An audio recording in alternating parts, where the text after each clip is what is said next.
Hello la team, on se retrouve pour une nouvelle vidéo. On en avait parlé sur Instagram, donc là on va parler immigration aujourd'hui avec Leslie Mbimbi, directrice de Inside Immigration. Donc comme on l'avait dit, j'ai compilé les questions sur Instagram et donc du coup on va pouvoir y répondre. Et pour ceux qui ont d'autres questions après ça, je laisse les coordonnées, son Instagram ici, je mets le mien ici et puis comme ça vous pourrez la contacter et puis elle pourra y répondre. Mais bon, bien évidemment là il faudra ting, mais ça en vaut la peine. C'est drôle. Mais ça en vaut la peine, donc vraiment restez connectés.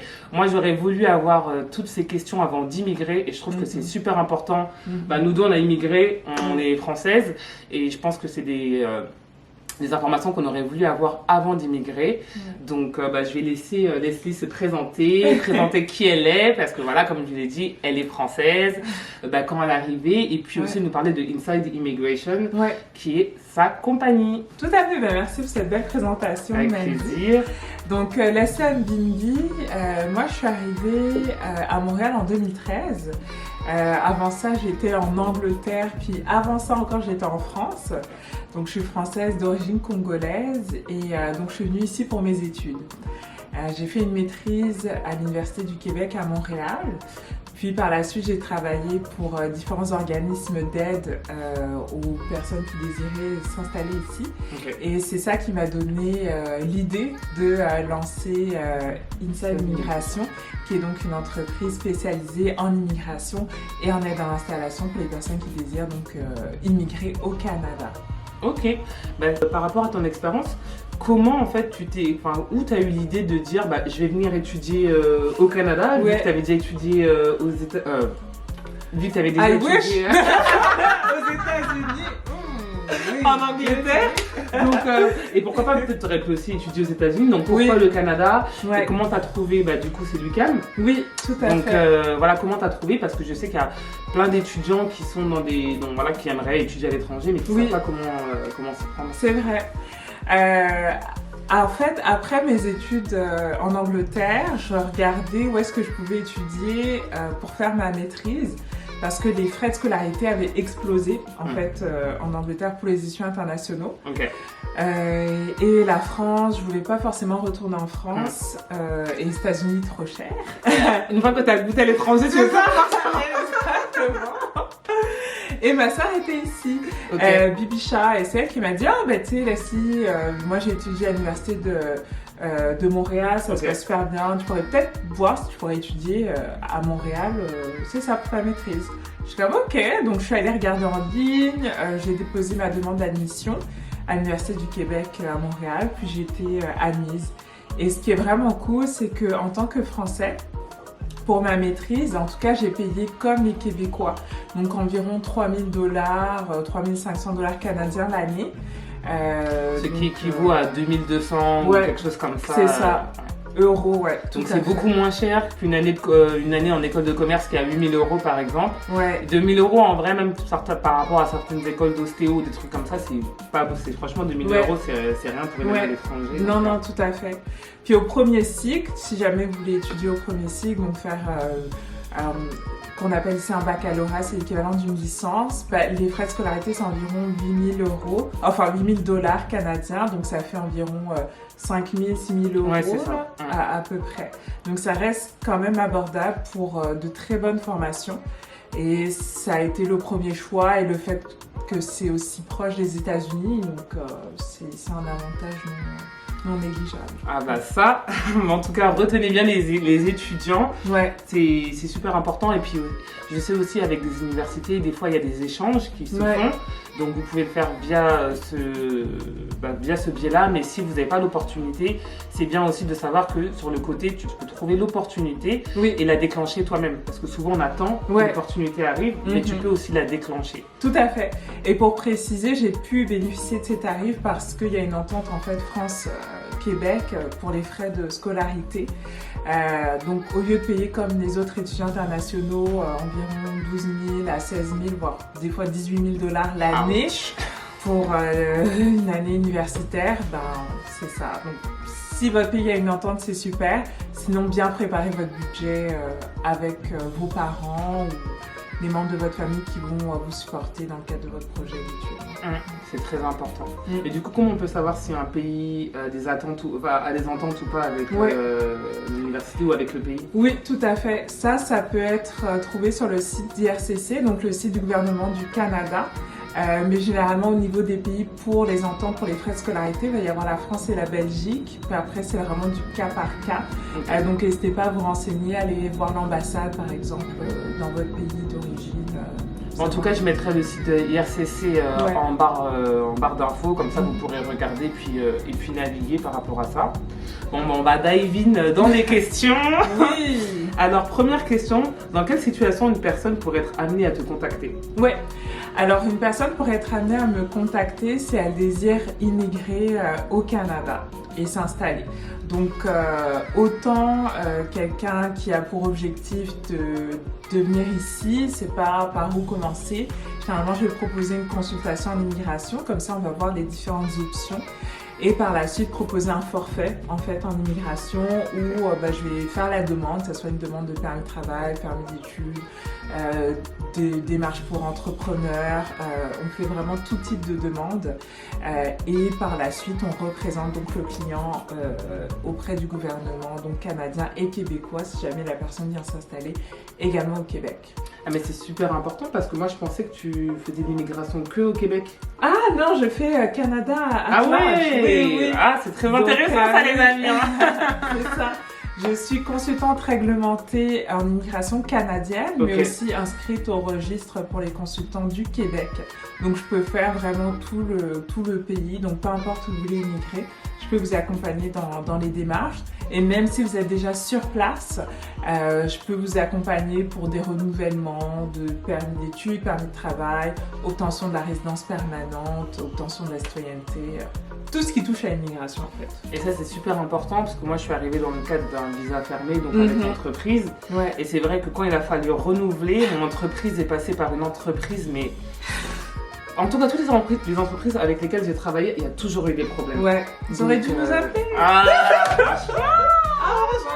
C'est ça, mais quand on laisse notre destin dans les mains d'une entreprise, c'est pour ça que je trouve que c'est mieux, bon on va dive dans les questions, mais c'est mieux d'arriver avec un permis ouvert parce qu'au moins t'es maître de ton destin. Oui. Quand tu dépends de l'entreprise, elle t'en fait des vertes et des pas mûres, donc Ouais, c'est sûr que les permis fermés, ça peut amener des situations compliquées là, donc Mais du coup, quel est l'avantage de passer par toi via Inside Immigration que de faire ces démarches tout seul? Parce que bon, on sait très bien que tout seul c'est gratuit. Oui. Mais tout seul aussi quand on connaît pas c'est compliqué, ça peut prendre beaucoup de temps et au final ça peut aussi prendre beaucoup d'argent sur la longue. Tout à fait, comme tu l'as dit Mandy, et puis il y a aussi le faire tout seul, c'est prendre un risque de faire des erreurs. Et d'avoir peut-être un refus auprès de l'immigration. Donc nous, on est vraiment des professionnels. Tu sais, moi j'ai une formation dans ce domaine-là, j'ai vraiment un diplôme pour m'assurer que chaque demande qui est déposée auprès du gouvernement respecte les normes et les exigences de l'agent d'immigration et donc de très bonnes chances d'être acceptée.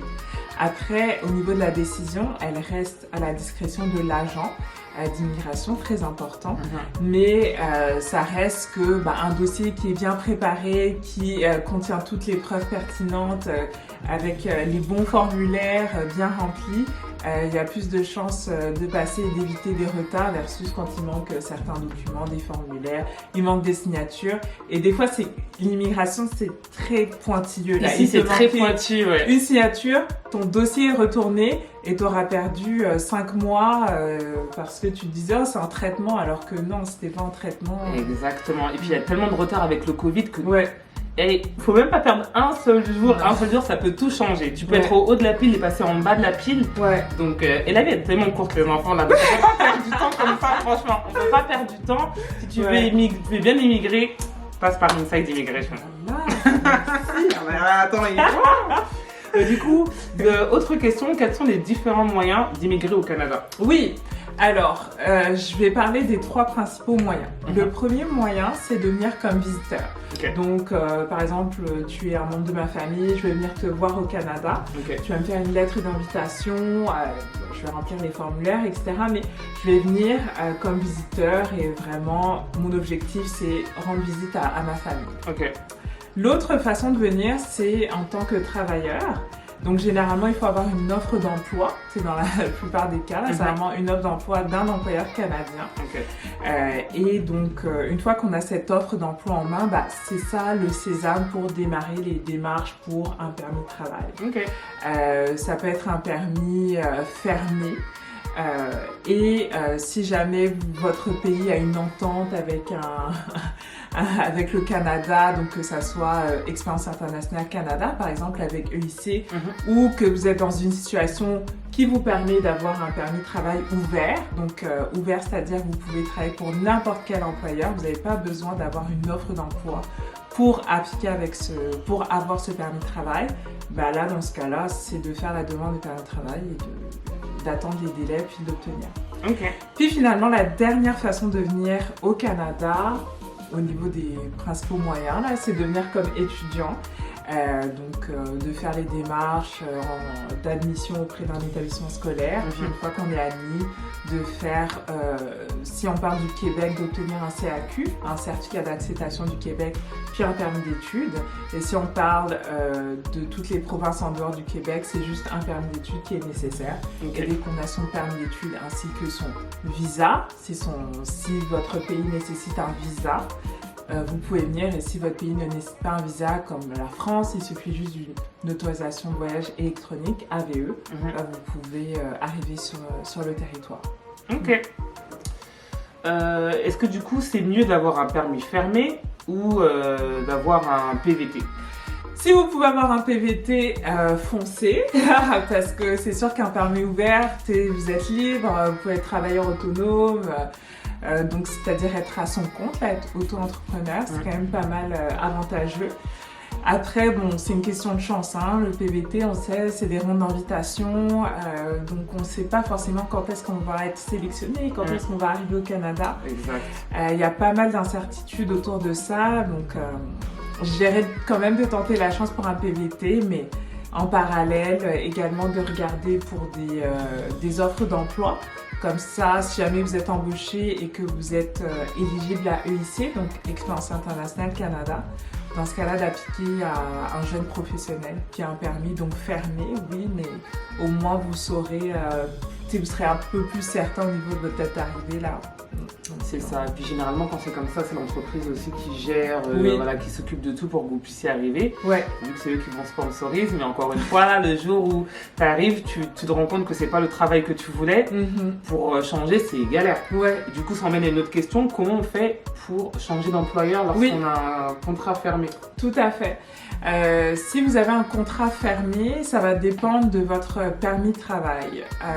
En fait, pour faire court, généralement, pour embaucher une personne de l'international, une entreprise va devoir faire ce qu'on appelle une évaluation d'impact sur le marché du travail, donc EIMT.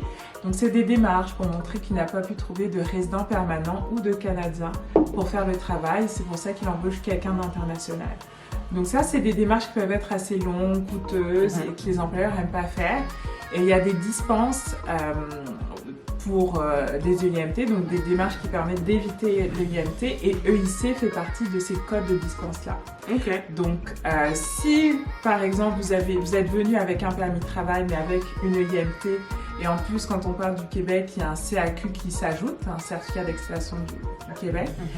Donc vous avez ces trois documents-là, EIMT, CAQ et permis de travail. Vous voulez changer d'employeur, probablement que vous allez devoir refaire ces mêmes démarches-là, mais avec un autre employeur. Si votre situation n'a pas changé, c'est-à-dire que vous n'avez pas un conjoint qui vous parraine, par exemple, ou un conjoint qui est aux études, aux études ici, bien sûr, et qui pourrait vous permettre d'aller chercher un permis de travail ouvert. Si aucune de ces situations s'implique et que vous voyez que vous n'entrez pas dans d'autres codes de dispense, c'est vraiment de refaire les démarches de IMT CAQ avec un nouvel employeur et par la suite aller chercher un permis de travail. Si vous avez été dispensé de IMT CAQ à la base et que vous avez un permis de travail, disons un jeune professionnel, et que vous voulez changer d'employeur, il y a des raisons très spécifiques pendant lesquelles vous pouvez changer d'employeur. Une des raisons, notamment, c'est que en fait, vous ne pouvez pas changer de jeune pro si vous avez juste trouvé un nouvel emploi sans raison particulière. Il faut vraiment montrer que c'est que la situation dans laquelle vous êtes actuellement avec votre employeur vous porte préjudice, par exemple, que vous êtes sous-payé ou qu'au niveau des conditions qui étaient mises sur la table avant de signer, au final, une fois arrivé sur place, c'est pas vraiment ça, et vous avez une autre offre d'emploi d'un autre employeur. Donc là, vous pouvez faire un changement et donc changer d'employeur pour votre jeune professionnel. Après, au niveau de la durée de votre jeune pro, ça va pas changer. Okay. C'est juste qu'au niveau du permis, ils vont changer le nom de l'employeur, ils vont mettre le nouveau poste, ainsi que les nouvelles conditions, etc. Mais vous n'allez pas avoir un autre jeune professionnel plus long là. C'est vraiment un permis unique, le jeune professionnel. Pareil pour le PVT, on ne peut pas cumuler 2 PVT, on ne peut pas cumuler 2 jeunes professionnels, on ne peut pas cumuler un PVT et un jeune professionnel également. Ouais. Et du coup, par exemple, si on change d'employeur au bout de 6 mois, si on avait un contrat de 2 ans, ça veut dire qu'on pourra travailler que 1 an et demi. Ouais, avec le nouvel employeur. Ok. Ouais. Mais est-ce que du coup, ça prend en compte la période de battement ou la période de battement, on est en statut implicite. Donc, une fois que le permis est émis, au niveau de la... En fait, ce qu'il faut compter, c'est plus la date de fin. La date de fin du permis va toujours rester la même que la date initiale. Donc, et c'est juste qu'en attendant la décision pour le nouveau permis de travail, on va être en statut implicite, donc on va être entre 2 statuts. On aura toujours un statut légal, mais on attendra le nouveau statut, donc le nouveau permis de travail. Ok. Est-ce que c'est possible d'avoir un permis ouvert hors PVT ? Oui, tout à fait. C'est possible d'avoir un permis ouvert hors PVT. Il y a quelques cas, je ne pourrais pas tous les citer, s'il y en a quand même plusieurs. Mais un notamment, c'est que si votre conjoint ou conjointe a un emploi dans un poste de catégorie 0A ou B, en bref, en fait, le Canada répertorie les postes selon différentes catégories d'emploi. Et 0, ça va être des postes généralement de direction. A, ça va être des postes à responsabilité qui nécessitent un diplôme universitaire. Et B, ça va être des postes professionnels comme conseiller, adjoint administratif, etc. Donc, vous pouvez regarder sur Google et trouver ma CNP. Vous allez arriver sur le site, on pourra le mettre de toute façon en dessous. Je vais t'envoyer le lien comme ça. C'est la panique, genre, on donne des devoirs. Mais voilà, donc vous pouvez trouver votre CNP, votre classification nationale de profession. Et si c'est un CNP 0A ou B, votre conjoint ou conjointe peut avoir un permis ouvert. Okay. Donc ça, c'est le premier cas. Donc pour récapituler, si votre conjoint ou conjointe a un poste de catégorie 0A ou B, vous pouvez avoir un permis ouvert. Si votre conjoint ou conjointe a un permis d'études, vous pouvez avoir un permis ouvert. Okay. Si vous êtes aux études vous-même, vous avez un permis ouvert techniquement. C'est un permis qui vous permet de travailler pour n'importe quel employeur, que ce soit hors et sur campus. Donc il y a plusieurs cas de figure comme ça pour aller chercher un permis ouvert.